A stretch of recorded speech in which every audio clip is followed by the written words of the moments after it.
Ang adlaw na update kaya sa holiday. So pag tumatanda na tayo, ganitong date na ang ginagawa. Walking dito sa IBT, Integrated Bus Terminal ng Zamboanga City. So nagalawag mata 4:30. Then kami dito walking lang.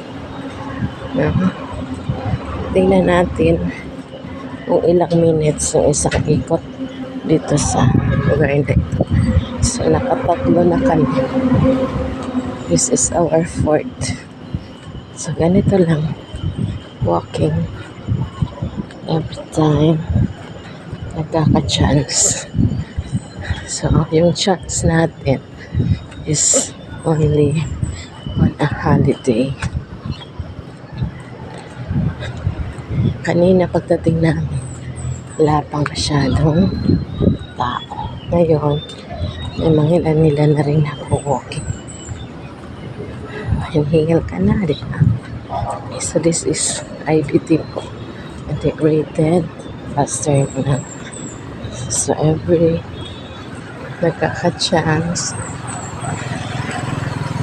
holiday, Saturday hindi pa ako pwede kasi may thesis defense yung aming mga estudyante, kaya hindi ako nakaka-walking every Saturday.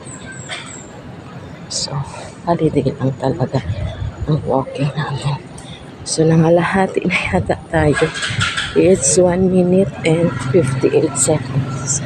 So parang ganyan lang ka bilis pa walking.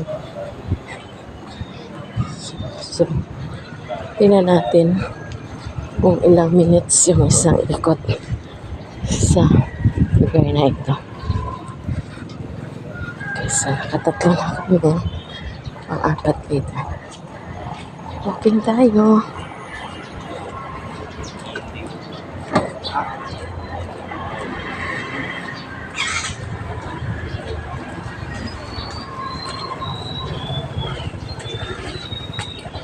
Walking.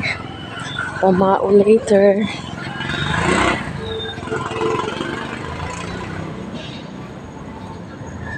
O diba?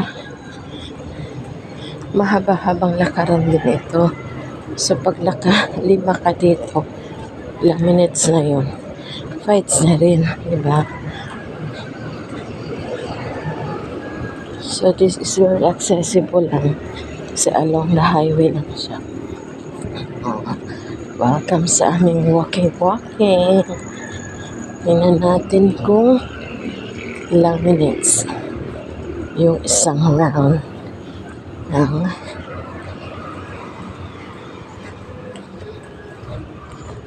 pagpo-walking. Lapad din.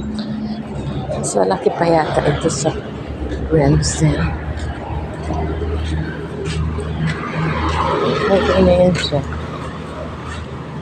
Pwede namang mag-commute ko here. Diba?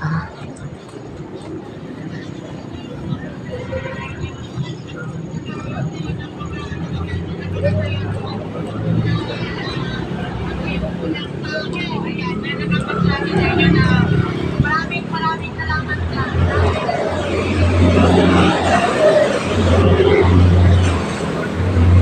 Tapos, habang nagwo-walking, pag nagutom ka, edi may welcome to Jollibee. O kaya, welcome to Dunkin' Donut para magkape.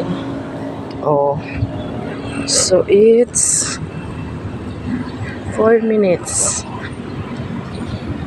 Pinagpapawisan na yata siya. Rest na, rest? Ha? Rest ka na? 5 ya ba? 4 pa lang? 5 na daw? So siguro mga 5 minutes doon tayo next start. So 5 minutes ang isang ikot. So kung naka 5 kami, so we And 25 minutes walking na. So, not bad for the health. Lalo na kung tumatanda tayo. Bye!